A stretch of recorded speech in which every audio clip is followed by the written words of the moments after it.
इस कमरे में एक अजीब नियम था कि अगर कोई महिला बर्फ की सुई उठाती है और दाहिनी ओर के पुरुष की जांघ में चुभोती है या बाई ओर के करली को कोड़े से मारती है तो वो आसानी से मेज पर रखे $10,000 ले सकती है। कुछ सोच विचार के बाद महिला धीरे से उठी और बाई ओर का गैंडे की खाल का कोड़ा उठाया। फिर वो करली के पीछे पहुंची। हालांकि उसने पूरी मानसिक तैयारी कर ली थी, फिर भी वो भारी हाथ नहीं चला सकी और सिर्फ उसकी पीठ पर हल्के से एक कोड़ा मारा। इससे खेल शुरू करने वाले को गुस्सा आ गया और उसने इसे तुरंत अमान्य घोषित कर दिया।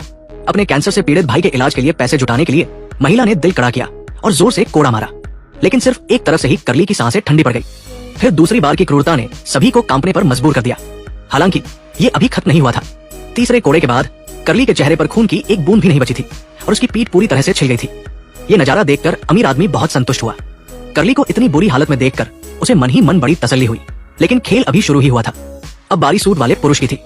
उसे चुनना था कि बर्फ की सुई से महिला की जांघ में चुभोए या फिर करली को 3 बार कोड़े मारे। अमीर आदमी के शब्दों ने दोनों को चौंका दिया। सूट वाला पुरुष न तो पहले से घायल व्यक्ति पर कोड़ा मारना चाहता था और नहीं एक महिला पर हाथ उठाना चाहता था, लेकिन अब वो खेल में फंस चुका था और सिर्फ मौत ही उसे इस कमरे से बाहर निकाल सकती थी। अब सबके फोन की बैटरी कितनी है कमेंट में बताएं। एक ही बैटरी प्रतिशत वाले दोस्त बन सकते हैं, इसलिए उसे फैसला करना पड़ा। जब सूट वाला पुरुष उठा तो पास में खड़ी महिला बेहद घबरा गई, लेकिन ये देखकर कि उसका निशाना वो नहीं थी, उसने चुपचाप राहत की सांस ली। महिला की कमजोर ताकत की तुलना में सूट वाले पुरुष का एक कोड़ा इतना जोरदार था कि करली कांप उठा और लगभग मरते मरते बचा। 6 कोड़ों के बाद उसकी पीठ खून से लथपथ हो गई थी। खेल के नियमों के अनुसार अब करली की बारी थी कि वह चुने किसी की जांघ में बर्फ की सुई चुभोए या खुद को 3 बार कोड़े लगवाए। इस बार कोड़े मारने वाला अमीर आदमी का नौकर था। करली एकदम स्तब्ध रह गया। उसे समझ नहीं आ रहा था कि हमेशा वही क्यों घायल हो रहा था। फिर उसने अमीर आदमी के बेटे के चेहरे पर एक कपटी मुस्कान देखी और उसे समझ आया कि ये सब उसी की वजह से था, क्योंकि वो उसे पसंद नहीं करता था। करली जानता था कि बर्फ की सुई से किसी को चुभोने से अप्रत्याशित दुर्घटना हो सकती थी, इसलिए उसने चुपचाप सहने का फैसला किया। उसने अपने हाथ में एक कपड़ा कसकर दांतों से पकड़ा और अमीर आदमी को गुस्से से घूरा।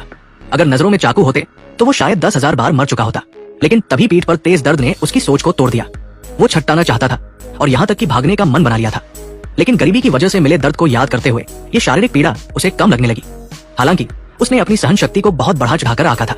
शुक्र है कि 3 चरण पूरे हो चुके थे, लेकिन खेल अभी जारी था। अब बारी एक मोटे व्यक्ति की थी। वही पुराना तरीका था, लेकिन करली को अब मरणासन देखकर उसे पता था कि वो शायद एक कोड़ा भी नहीं झेल पाएगा। इसलिए मोटे ने बर्फ की सुई उठाई और पास में बैठी एक बूढ़ी औरत की जांघ में चुभो दी। किसे पता था कि ऐसा कुछ होगा जिसे कोई नहीं देखना चाहता था। सुई गलती से बड़ी धमनी में चुभ गई और खून की धारा बहने लगी। मोटे ने तुरंत कुछ करने की कोशिश की, लेकिन बूढ़ी औरत की जान नहीं बचा सका। आखिरकार उसे कमरे से बाहर ले जाया गया। अब एक पागल सी लड़की की बारी थी। ऐसा लग रहा था कि उसने पहले ही अपने निशाने को चुन लिया था। वो बिना झिझक सबसे दूर बैठी महिला के पास गई और अचानक उसकी कमर में चाकू घूम दिया।